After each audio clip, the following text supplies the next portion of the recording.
Well, I'm really excited to have a very special, wise, accomplished, experienced, and very spirit-led guest with us today here on True Trauma and Theology. And we've got with us today Steve Staten. He is very accomplished and has been around for a long time. I think one of the things that I'm excited about as a young teacher and therapist and someone who works with trauma and so forth is I'm really interested in the historical aspect. You in order to sort of trace where you're going to go, you've got to understand where you've been. And this guest today is an archive of information. And Steve is a consultant for the churches, works currently now with different churches and in very intimate situations, very important signature type moment situations for many of our churches. He's been an elder, a teacher, and an evangelist.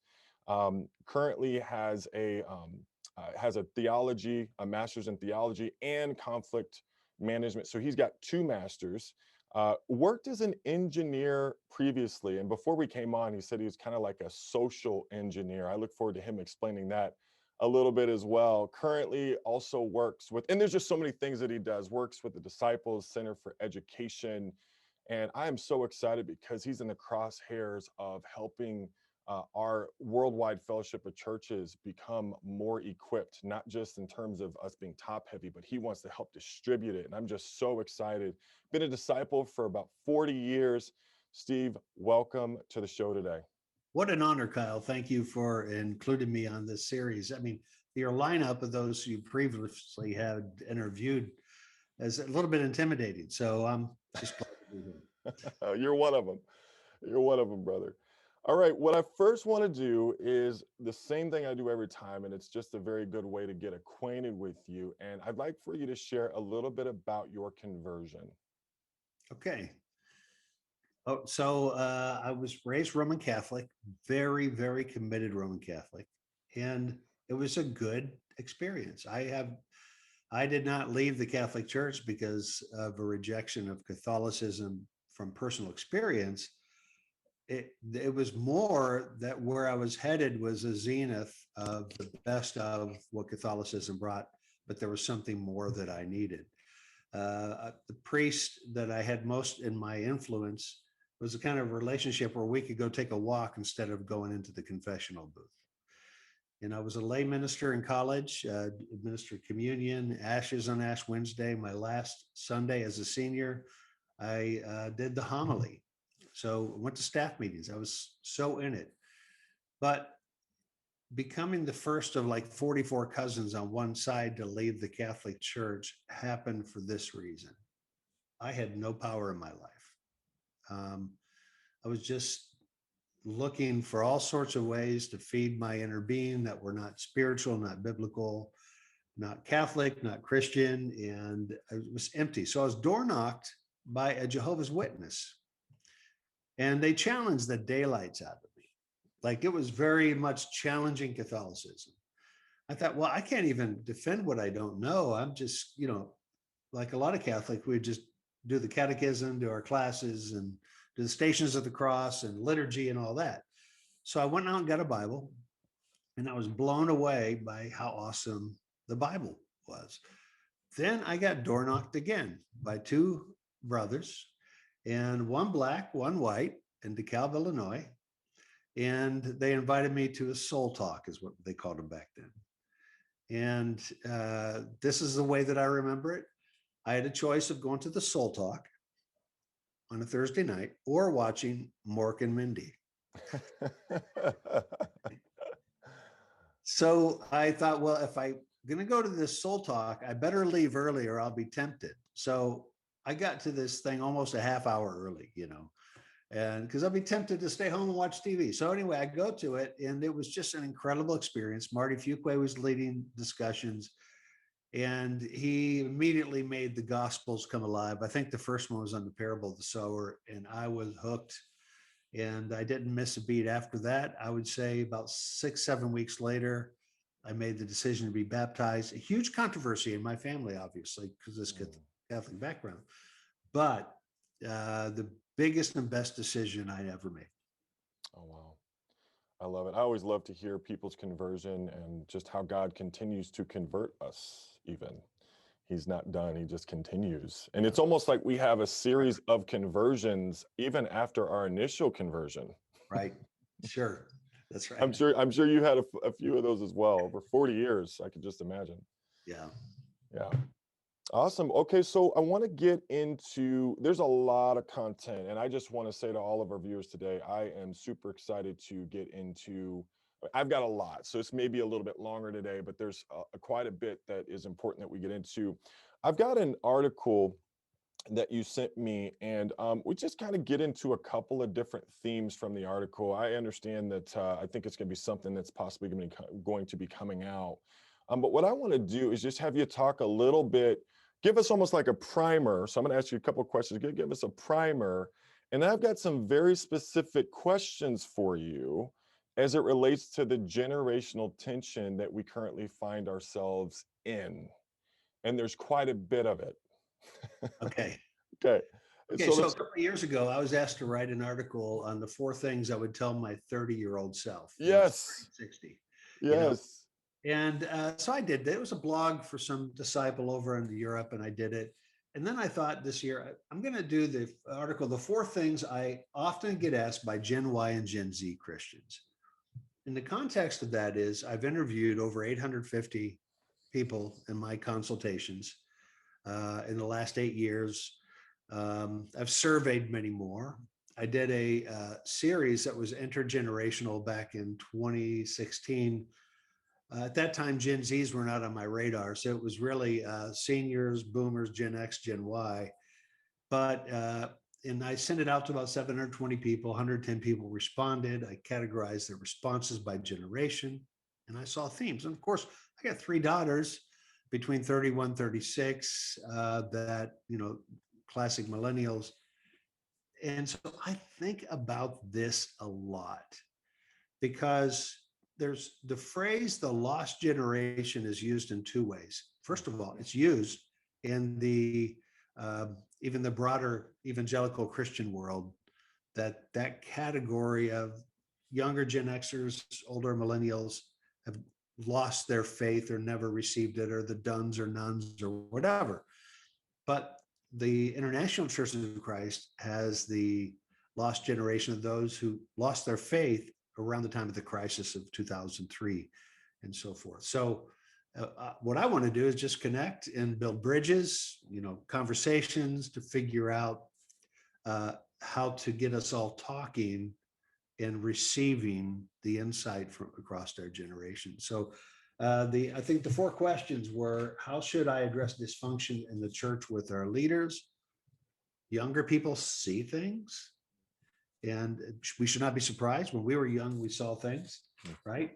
Um, how can I introduce different ideas to our local congregation, especially if you're feeling stuck? And then third was, why is unity often conflated with uniformity among senior leaders? And then fourth, how should Christians engage in society with matters of justice? And I've done some blogs or some Zoom presentations on these issues over the past year and a half. So that's my article, and it comes out this week. It's on bridginginternational.com under / blog. Can I ask you a couple specific questions about it? Are you open? Are you up for that? Yeah, sure am. All Absolutely. right. Can I ask you about the nudge? And I'm going to focus on the nudge first because I thought it was tremendously insightful, and it's helpful as we look at the different ways that there are stuck people. There's like 4 ways people get stuck, and then you talk about the nudge. Could you just talk a little bit about that? Okay, so a very poignant moment in August of 2010 in my first class at Lipscomb called A Survey of Conflict Management. Dr. Steve Joyner, which I still refer to as an advisor, he's been very helpful to the International Churches of Christ. But he had this question asked by somebody in the class, and it was very cross-generational. It was, Gen Ys all the way up. Somebody said, how do we deal with dysfunction in the church with our leaders? And I thought, wow, what a great question. How do you press on it. What do you do? And he said, there's four responses. And he was so quick. He was ready for the question. So I'm going to read it from the article. When a church is stuck and you're not able to get the leaders to see what's really going on, you have four choices: do nothing, leave, blow it up, or constantly nudge. Doing nothing can leave both the result of I wish I would have kind of thing, that regret of, oh, I could have done something. Blowing it up leads to unpredicted outcomes for everyone, including blowback to those who lit the fuse. And he would talk about those who flame out and they go down with the ship because they didn't do the right way of handling it. But he said, but nudging can eventually wear down the establishment. Sometimes a series of nudges from a variety of sources opens the system to change. Multiple nudges eventually make the pain of the status quo greater than the pain of change. That's when good things begin to occur. And there are many ways to nudge. And boom, it's like, aha, fireworks. And I'm like, so here's the only other thing that happened in the class, Kyle. And so he said, Staten can talk to you about blowing things up. And he referred to the ICOC. He introduced the class to what happened in 2003, the Henry Crete letter. And he described why what Henry did was not the appropriate thing for the moment. A version of that was appropriate. There was something that Henry was onto, obviously. We know that from historical reflection. But he flamed out. This was blowing things up, and there was a better way. And so the class, we actually talked about that. But what's far more important than leaving, doing nothing and blowing things up is the nudge, as you talked about. Very beautiful. And then you have this idea of convergers versus divergers. Can you share just a little bit about that? Okay, so there are people in the Bible that were really instrumental in building. And that would be, Moses. That would be the men behind the building of the tabernacle and signing people and training people that either had skills or helping them get the skills to develop the tabernacle, which was basically, we could call it a moving worship center. And I think it was a massive undertaking. Diverger says, hey, we're not in a place to build something. We're in a place to cut loose, to do something different than what we're doing right now. And a good example, there's, I think, two come to mind right away. One is the Passover in the time of Hezekiah. Israel was all messed up. It was crazy religiously. That's the place where we get Samaria in the New Testament. By that time, they were very corrupt theologically. Judah was really stuck. But basically, they had a Passover at the wrong time of the year, not honoring many of the regulations. It was very sloppily executed. They invited Israel in, which was itself would be controversial. It would be like, hey, let's plan a worship with the Church of Christ, the Lutherans, the Catholics, the Presbyterians, and whatever, and not addressing the theological differences. But he did it. And then Hezekiah prayed, acknowledging to the Lord that this wasn't ideal, but can you bless it anyway? And something magnificent really happened. It ended up being really the second, maybe third greatest Passover in all the Old Testament. But it was thinking outside the box. I think when Paul and Barnabas went to Antioch and did what they did without running it by Jerusalem first, that was outside the box. That was a divergent thinking, but it was necessary too. The event had to happen.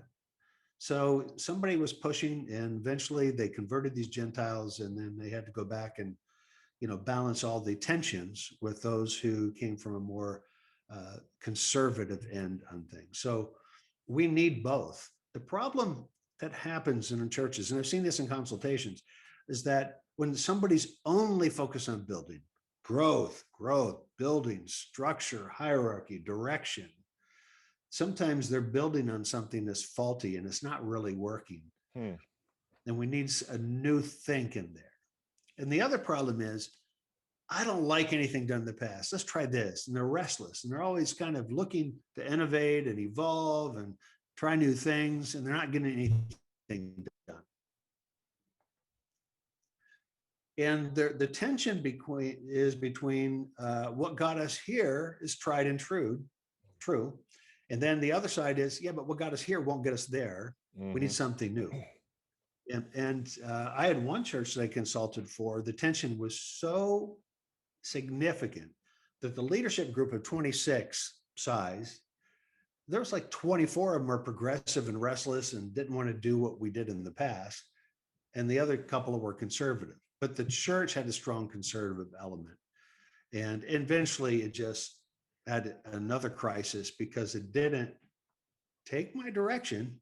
I'm going to put it boldly, to make sure the leadership reflected the good of both tensions. Wow. We need to get back to the roots of discipling and structure and organization and getting involved in people's lives. But we also need to be in the 21st century, and they were too focused on being in the 21st century, and it didn't work out.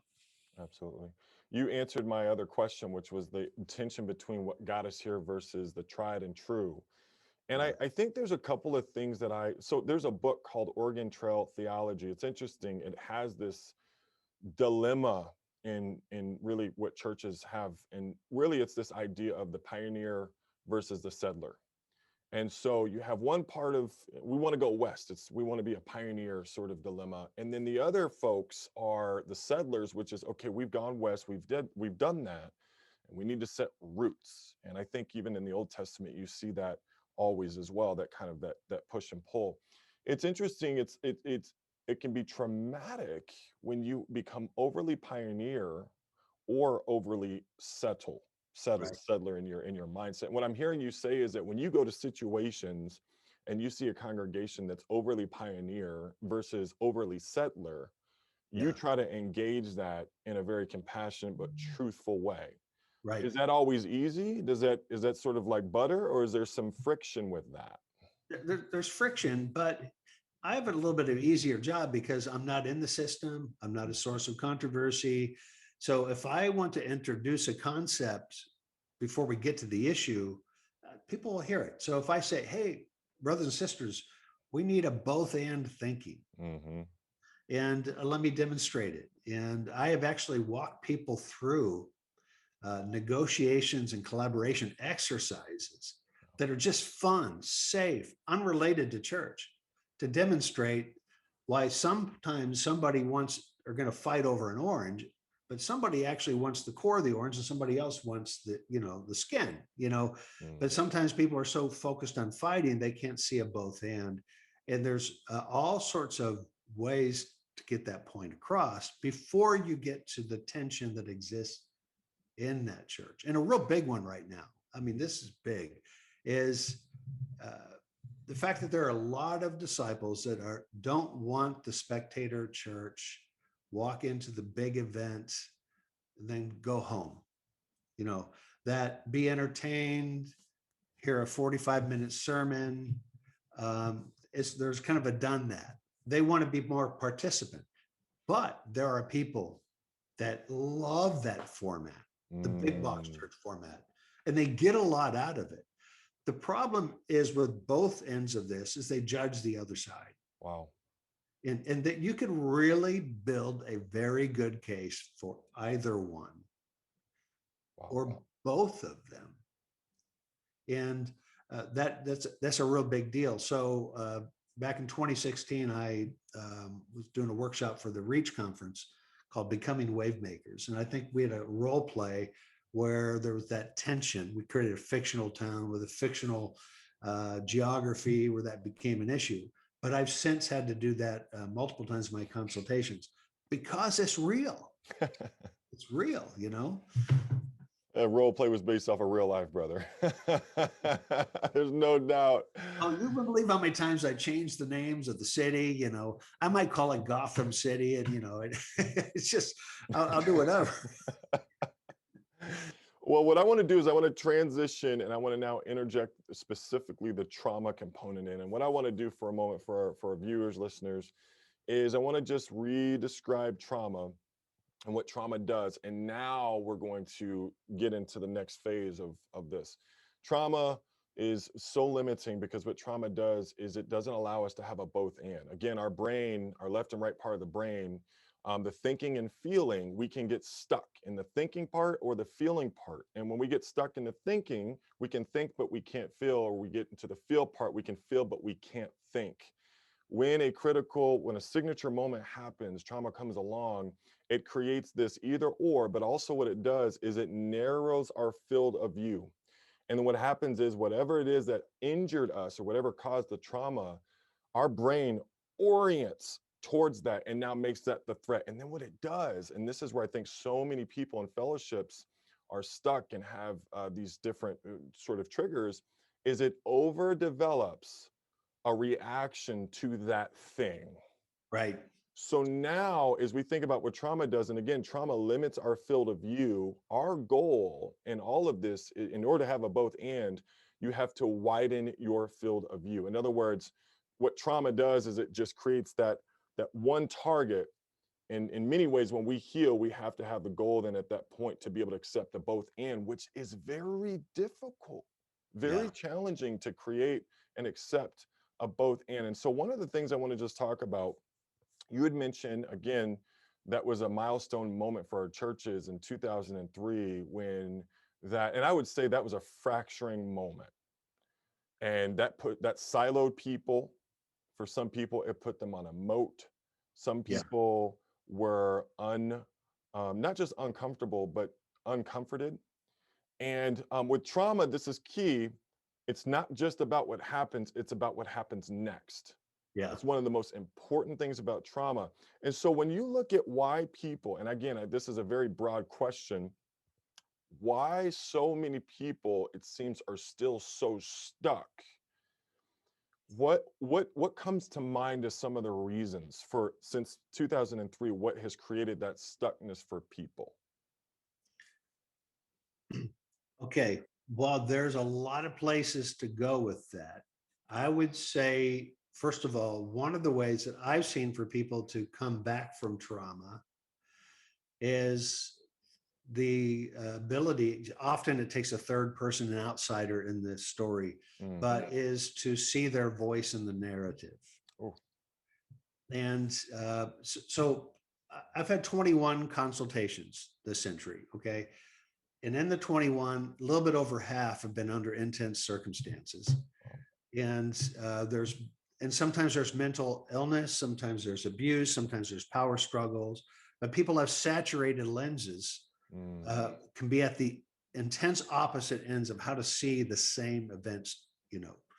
But if I have a team, so it's not about Steve Staten, but it's about a couple of people that bring diversity to fleecing out their stories, their perspectives, looking at data, sometimes documents even, but we eventually can create a narrative where people go, oh, I hear my voice in that.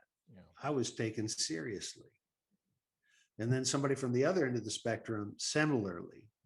Then we can create a safe space for those people to eventually enter into the same conversation face to face, you know. And so that helps, um, especially if there's like this major unresolved moment, they feel like, okay, we're going to actually be able to go somewhere. But why are people still stuck? Maybe from the events of the past. It could be that they haven't had the mentoring, counseling, shepherding to walk through all that, to unpack it. I'm a big believer in reading. Some of Mm. my best disciplers are people I've never met in this world. Mm. Some of them are deceased. Some of them died before I was born. So uh, being able to look at things in my life with an outsider's perspective, which could come from living mentors, shepherds, friends, guides, but also can come from really great books that deal with the dark place of the soul, that sort of thing.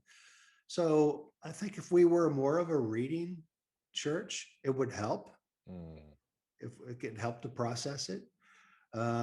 Our I think that's a big piece of it. Love it. Love the answer. And I appreciate that because it's such a broad answer or question that, as you had mentioned, there's so many different veins that you would have to travel to because it's not just about one thing. And Yeah. I agree with that. And I think part of the stuckness comes from the next question, which is the issue of identity.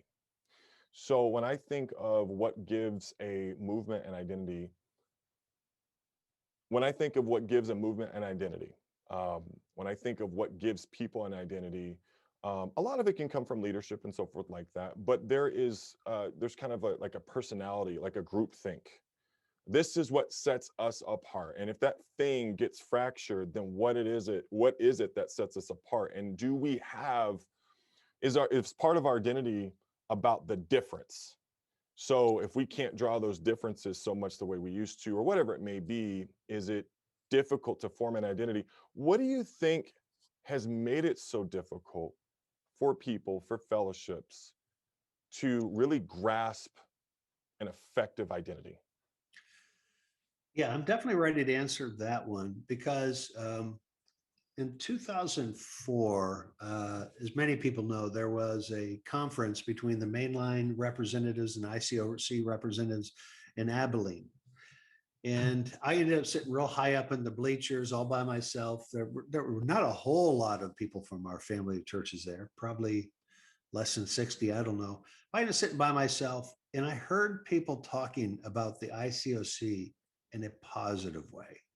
These Mhm. were mainline people. And they were disappointed that their tradition had disparaged the good parts of ours. And one of the Mm. things that happened at that event that I heard loud and clear publicly, but even in private conversations is, guys, don't give up that go anywhere, do anything, give up everything thing, because that is a Jesus thing. That is in the Bible. Don't give that up. We lost it, keep it. So I continued to be connected to people in the Stone Campbell, the Restoration tradition over the next number of years. And I frequently heard that. So in 2007, we had an event in Chicago. I can't remember the name of it, but I brought in Andy Fleming to help coordinate this. So we developed further from the do anything, give up everything. So go anywhere, do anything, give up everything. We added one called Become Whatever. And we Hmm. identified four callings, all four of those, that existed in both the Old Testament and in the New. And we Wow. actually had a quiet time series that I can circulate on this whole idea that there is this trait in our fellowship to credit the founders of our fellowship of this radicalness that we actually see in the Bible. We are losing that piece. Not entirely, not wholesale, but it's recapturable. So go anywhere, go on a mission field, do anything, sacrifice, talk to your boss, create a blog, uh, start a conference center, whatever, give up everything, make a lot of money, give it all to the kingdom of God, and then become whatever. And that is a person who's willing to suffer, experience uh, horrible things, as many people in the Bible did, but to be a demonstration of how to respond to these various kinds of sufferings. And I would rather be known by that than baptism, to be honest with you. Mm. Man, I tell you, you kind of pierce through stuff, man. I just love it. Your wisdom is it's experience based. It's not just in a book and so forth. You've got throwaway comments, brother. This is amazing. I One of the things that I think, as I've done my research a bit, and I'm going to do more on it when I have more time. By the year 1990, Christianity Today, I had reported that there were over 500 mega plans to evangelize the world by the year 2000. Wow. And so what's interesting is, okay, so what happens if that doesn't happen? What is the theology behind baptizing the world in a generation? When you look at the theology, it's actually quite concerning. And then after that, okay, so then what generation are you using to help accomplish that? Well, you're using the baby boomer generation, Right. which the research is very clear that when it came to parenting and being professionals, they have quite a bit of disappointment. That is the quote unquote, and it's been said in many different research articles, that is the generation that was in many ways the not failures, but there were a lot of failed expectations for the baby boomer generations. I have a Christian counseling book called Baby Boomer Blues, and I look forward to at some point doing some stuff. We might do something, who knows? But really what the dilemma is for the baby boomer generation, and I just want to talk about some of the angst for a moment. So you've got the younger generation. There's many different ways. The baby bust generation, Generation X, Y, Z. There's so many different ways to label it. But then you have the older generation, the builder generation, Right. and it's to some degree that you have two movements in one, right? I've sat down with leaders with their kids, and they talk about when people used to be disappointed when they couldn't go on a mission team, and then their kids are like, "Wait, what?" It's such a different culture. And again, Right. there's not like this, let's baptize everyone by the year 2030 push. We don't have that sort of as our identity. No. So when we talk about that tension, and when you talk about the younger and the older, what are some of the themes that you're seeing in terms of tension between the older and younger generation that concern you? Well, it is a little bit between the converger and the diverger piece, the builder and the deconstructor, the solution person versus the question person, and Mm, so forth. I have an exercise that I've done with a few churches, where I meet with like 30 staff people and paint a picture of a world that both the young and the old can agree to.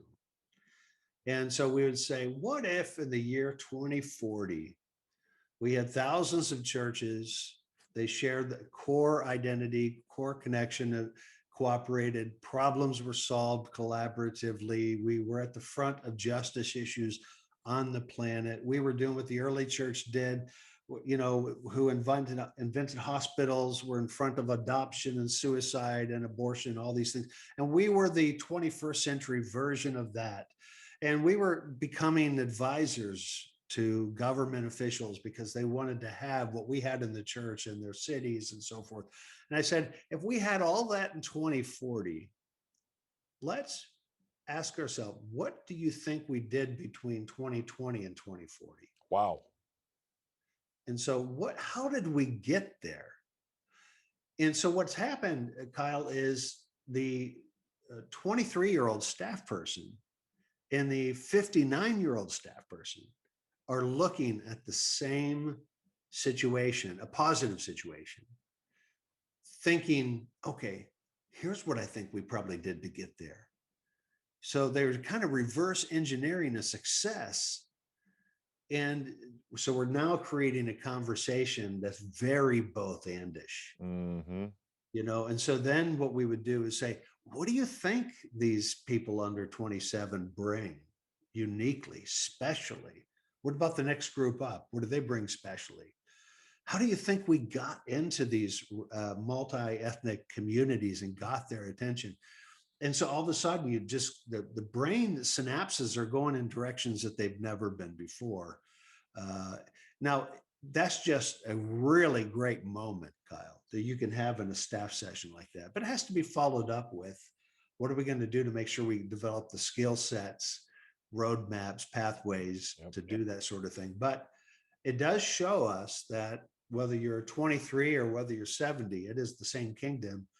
And there's a core thing of what we would describe as success that we can agree upon. One of the things that it's important about trauma that I always ask people, and whatever it is what is the threat?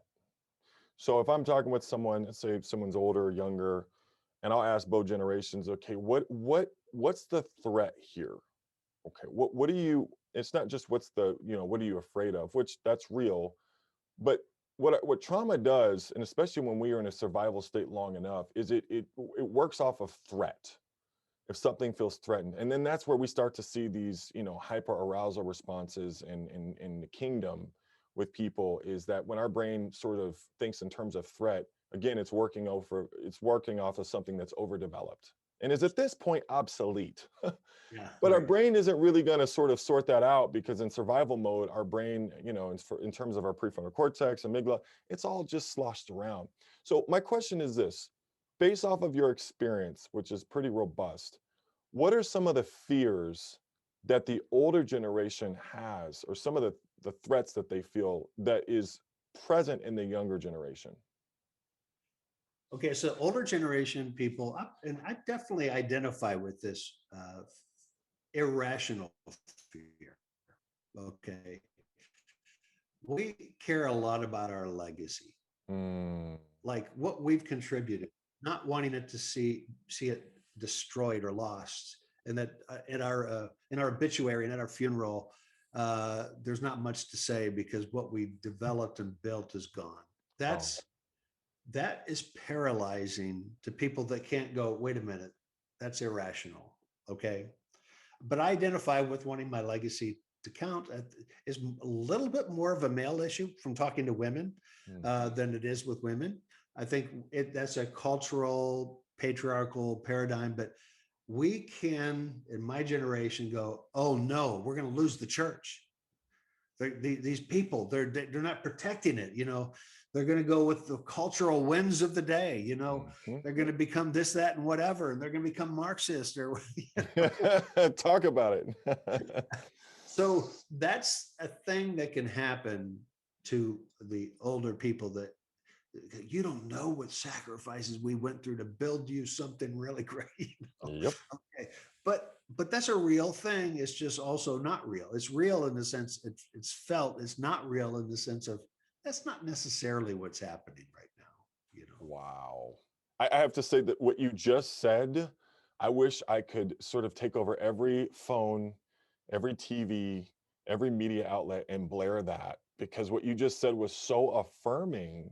We have to affirm people, right? And we have to sort of draw them out and connect with them. We have to connect before you correct. And so I just so appreciate that. What is on the other side, some of the fear that you see in the younger generation? Most of the when I'm going to narrow this to under 30 for this first response, but under 30 is that they just won't have a seat at the table. They won't be Mm, heard. They're not babies. They're not kids. They're not children in any way, shape, or form. They all have education, pretty much, or they've already built some experience. They read books. They're wise, sometimes beyond their years because they grew up in the church and they've seen a lot and so forth. Not one of them that I've talked to specifically in all of my interviews want to control anything. mm, They just want their perspectives to be heard. But then again, they can get irrational too because mhm. their perspective is actually wanted, but there is a disconnect. We talk past each other sometimes, and we haven't learned how to have that conversation. So they become irrational, and then they put their feelings out in the internet sometimes. And we didn't have that luxury back in my day. So I would say those are the two that they want to be heard. They don't feel like they are, and they're drawing the conclusion they're not and going to other outlets. But I think success in the future will be intergenerational, interdisciplinary, multicultural, and maybe even multinational approaches to things. And we're not going to land all in the same place because we necessarily don't need to. And here's why. Even in the New Testament, if you look at the five major regions between Judea, Syria, Asia Minor, Greece, and Rome, they had five different ecclesiologies. They weren't all doing everything the same way, but in another sense, they thought together, Mm, you know. And so I think if we have all these intergenerational, interdisciplinary, multinational, all this kind of stuff, doesn't mean we're going to all exactly think the same way. But if we can think together and learn how to do that across those differences, I think we have a prosperous future. I think you're dead on. And I'll just say as a younger, well, I'll be 38 this year. I would say that I am someone who I find myself in the generation of being a bit of like the glue. What I mean by that is I really appreciate the builder generation tremendously. And I want to get everything I can get from you guys, because the way I look at it is one day we're really going to miss our spiritual mothers and fathers. And I look at your generation, and you guys have lost most of them. And when you don't really have, when you just have peers, but you don't have like sort of parents in the faith, there's a shift there. And from Yeah. family therapy, I'm a marriage and family therapist. And so I think systemically, there is a grief and a loss when, at some point you don't have that anymore. And I think my generation will at some point experience that. I mean, we're going to bury our mothers and fathers, but also spiritually. And we're going to have is each other. Yeah. And so I'm both. I want to be as close as I can to your generation as possible. Because as I look at the end of Deuteronomy, specifically when you've got Moses and Joshua there, God tells Moses, hey, here's what's going to happen when the people move into the land. Well, interestingly enough, Joshua was right there. He heard it all. And so what Yeah. I don't believe that God gives all of it to one generation or the other. Right. I think he gives puzzle pieces to both. Right. Right. We need to connect, and then, as a younger person, I'm starting to understand your concept of the pathway. Pathway is you've got to find something that is integrated and something that is it's based in reality. But I think the baby boomer generation culturally, they need tangible. I think some of our world now is very abstract and so forth, but the baby boomer generation, I have realized in order to be successful with them, is to be more concrete. I Yeah. think the challenge can be in the older generation is people can be overly concrete, right? Right. People can kind of have a personality where it's a little too goal directed, Yeah. or results based, instead of just being action guiding. And so I just think, like you said, baptisms are not the rubric. That's not the final sort of analysis on how things work. Right. And so I love the both. I want to ask you this next question because gifts and roles are where I see a ton of tension and conflict. Roles in the church and spiritual gifts being used. Let me ask you a question. And again, I'm putting you on the spot, and you can be as surface and brief as you want. When it comes to appointing elders and teachers, and you could say deacons if you wanted to, what have been some of the challenges when it comes to appointing elders and teachers? Wow. And those are like very different categories. And so my answer will probably be very different. But I, I'm involved in a couple consultations where I use a paper that I wrote on processes for developing elderships and so forth. And one of the things is there's a continuum of how we view the prescriptive versus descriptive aspects of what the qualifications of an elder are, Okay. like believing children. And there's like, different views of what that means, but there's also different practices to how to engage that. So I think if you are really, really conservative and the tightest metric you possibly could be on that, you're not going to appoint very many elders. And I don't think that's the essence of what Paul was talking about. Like, okay, this fine tooth, here's the rule, here's the boxes that need to be checked. He's describing the gist. And even in the gist, there's always going to be nuances to get a full look at that. So churches are starting to get better about, okay, seeing those nuances in their identifying future candidates. On the other end of the continuum are people that just totally dismiss the children of the family altogether. And I've noticed a pattern in my consultations at the lowest standard, elderships when it comes to believing children have a lot more problems. Wow. Okay. The highest standard has too few elders and people not being shepherded. Mm, And so I just think we got to constantly, unpack it, look at it over and over and over again, and include those. And I'm glad you mentioned deacons, because not all deacons become elders, but these are people that put their arms around the church, provide services, meet needs, hold the mysteries of the faith with a pure and deep conscience. And they are often those who become the future elders. And I think a more flourishing understanding of deacons can aid us in putting our arms around the church and shepherding, but also help us have a bigger list of people to pick for future elders. So that would be about as deep as I would go on that topic right yeah. now. With teachers, we got attention. I was even on a call today, Kyle, about this. We've got two different kinds of teachers. We have the expert in exegesis, history, intertestament, Old Testament. It could be, you can name so many places of expertise, but they don't have the gift of leadership. They don't have the gift of big picture.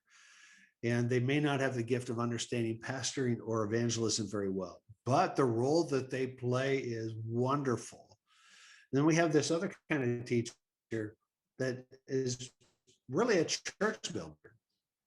They think in terms of theology to strengthen the church, to lay a foundation, to think long view, how to live your life in such a way that you can handle the ebbs and flows and the winds and waves of life, and to really get them rooted in on some of the basics. And they're great communicators, great trainers. But the problem is, Kyle, and this, I'm just going to put it out there, this is not politically correct, is that we have way too many evangelists that are threatened by that kind of a teacher. Wow. Okay. Because that kind of a teacher will be as opinionated as the evangelist, and we need opinionated evangelists and teachers. Otherwise, they have no business being there. Okay. But when a teacher has a strong opinion, evangelists kind of get put off. And of course, there should be great decorum and respect and carefulness about how we do these things. But sometimes teachers have an insight as to why the churches are stuck and what's being produced by the theology that comes out of the mouth of the evangelist.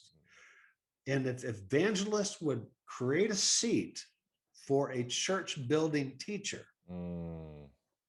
they could become a great partnership, because a church building teacher doesn't have the gift of a church building evangelist who's good with strategy and is good with scaling and making plans and so forth. And we need each other. Frankly, I don't know anybody's got it all. I don't even know anybody's got anywhere near it all. But so what we have are evangelists that just kind of don't even have room to talk about teachers. I literally listened to a 53-minute audio presentation from an evangelist talking about evangelists, elders, teachers, deacon, women, and like board members. And 33% of it was on the teaching role, and it was disparaging. Oh. Why? Because I think he might be threatened. And so I don't think we should be playing games with this. We got to get the elephant in the room, the sacred cows, the naked emperors out in front, okay, to say it's time we build churches with all the biblical roles, deacons as well. We find ways to, in the very least, give women's influence a much stronger place in the lives of the thinking of the church and the men, regardless of where we fall on the continuum of, egalitarian, complementarian. We can do still so much better regardless. And I think if we can do that, what I'm talking about, getting all these roles out there, people being in the right seat on the right place of the ship, according to how an objective person sees us, or our community sees us. Our community can be objective to see us so that we are in the right role. I think we can do great things. But we can't if a few people control the throttle just because they're an evangelist. I do not see that in the New Testament. I don't think it would be hard to describe to you how well you have in overwhelmingly answered my questions.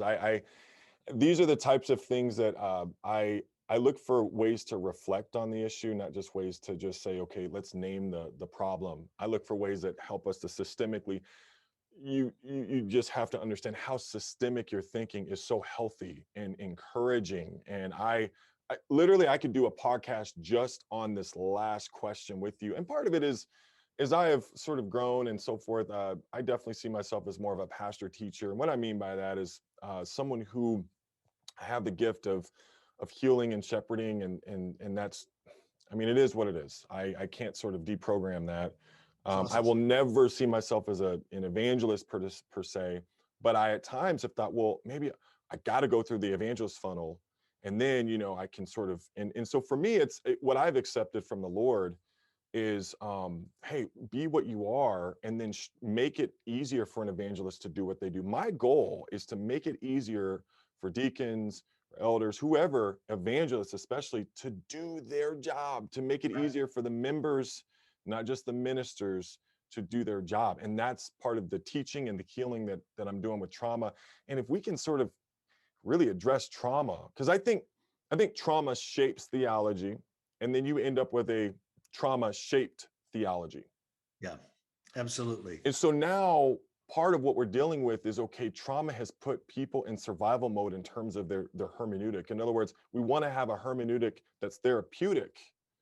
However, part of what shapes someone's hermeneutic is that trauma, and many times unresolved trauma, unlamented trauma, unprocessed trauma, trauma that doesn't have a space because this person's on staff or whatever. And I lament for many evangelists who, and we've built our movement on the back of evangelists, and I want to honor them every chance I get. And my goal is not to return the ears of the members back to the evangelists, but to the ministers. And Yeah, ministers is like the composite, the mosaic of right. leadership, which is, hey, we've got what God set in motion, and He did it for a reason. He didn't just one off and so forth. It's like, hey, this was in Scripture for a reason. Paul saw fit to make sure that people understood this, and so Right. I'm really, I can't.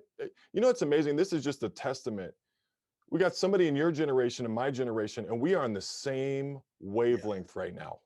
yeah, And I just think this is a moment of testimony, because it just, there's this divide that I think has been overestimated yeah, yeah. in the wrong ways. I think it's there, and I think it's horrible, and I think it's real, and sort of pervasive. But that these intersects, you're in my generation, we can really talk, man. We can do some amazing stuff.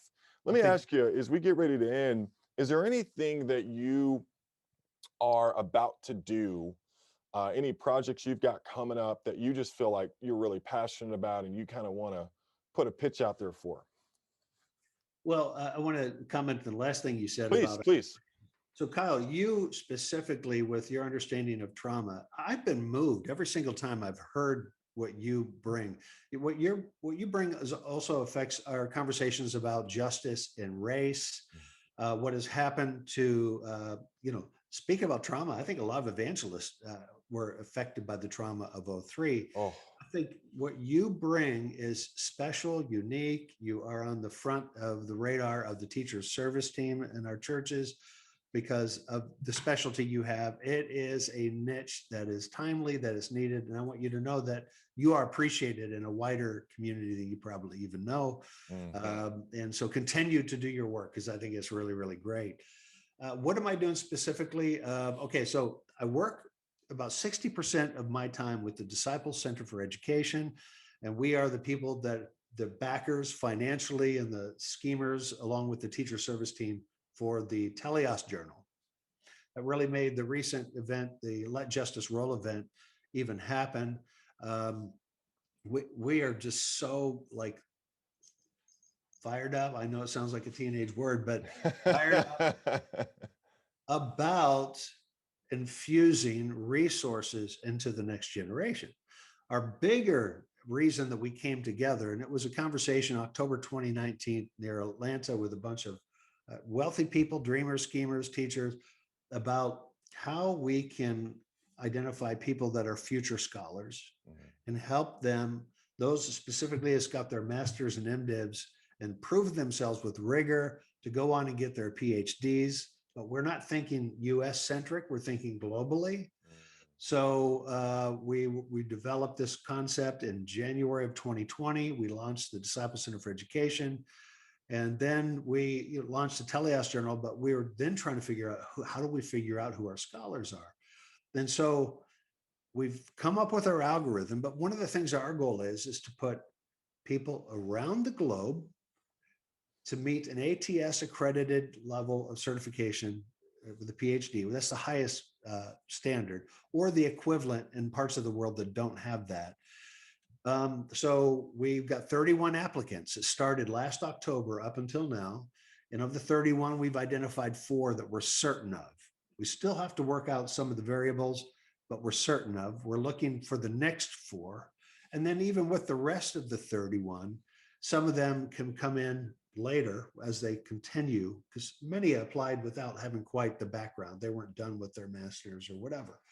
But we already got non-US, 3 of ours are non-US, Wow. the 4. We got a woman, we got people of different races, and we want, ultimately, we want this to be a global entity. Now, the downside of what people are starting to realize is most of our applicants are white males Hmm. in the US. So we're not trying to have, it's not a meritocracy. We had as many people that meet these boxes just on the scholastics. No, no, we want to scaffold the movement from men, women, Black, white, Asian, Hispanic, European, Ukrainian, South American, the whole bit. And so, and then along 10 different disciplines where a PhD will be important in our fellowship of churches, with the idea that they will be trainers of trainers in their regions, working with pillar churches or mission societies and so forth. So it's super, super exciting. But even for those who don't meet the criteria, we are going to create it. We're creating an ecosystem to make sure that mentoring's there, connectivity, communication, and so forth. So that's 60% of what I do. Wow. The other 40% are my clients. And my biggest project over the last couple of years has been the Los Angeles church. I'm a bit delayed on my final phase of that project, but it's basically called the resiliency system.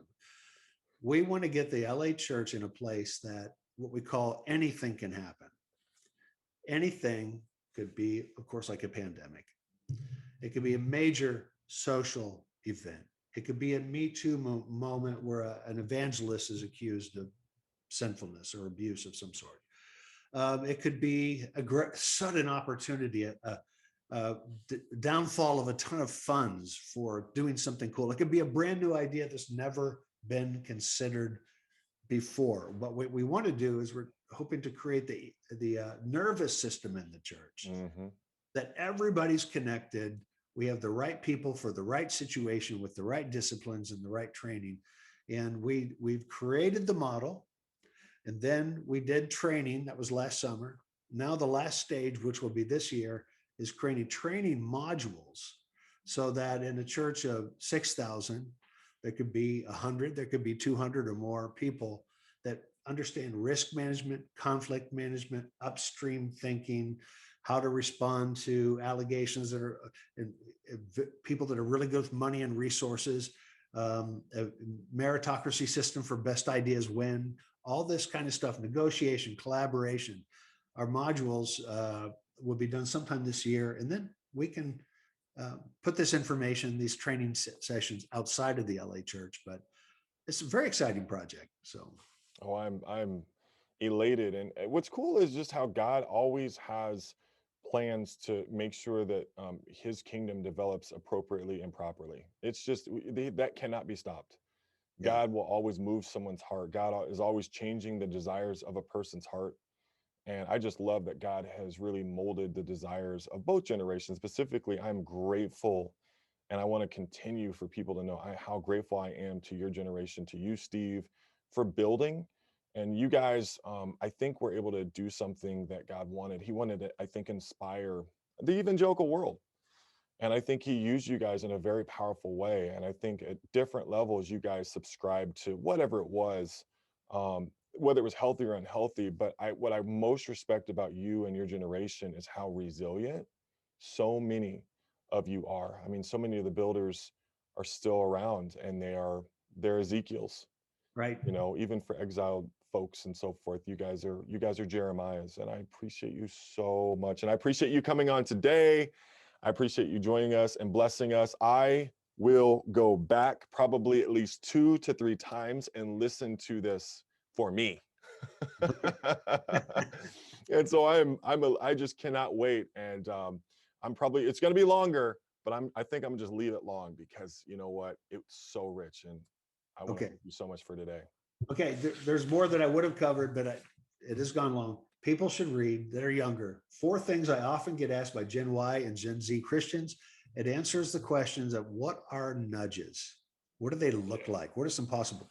So go in there and look at that, and that would be great. I'll make sure I put some stuff down in the description for this video. Real quick, everybody, thank you so much for hanging with us. If you have stuck with us throughout the entire video to this point, I want to thank you for being sojourners with us. And I hope that this blessed you, and I hope that you got what you needed. And Steve, I just want to say that we are with you, and God is for you, my brother. Thank you very much. What an honor.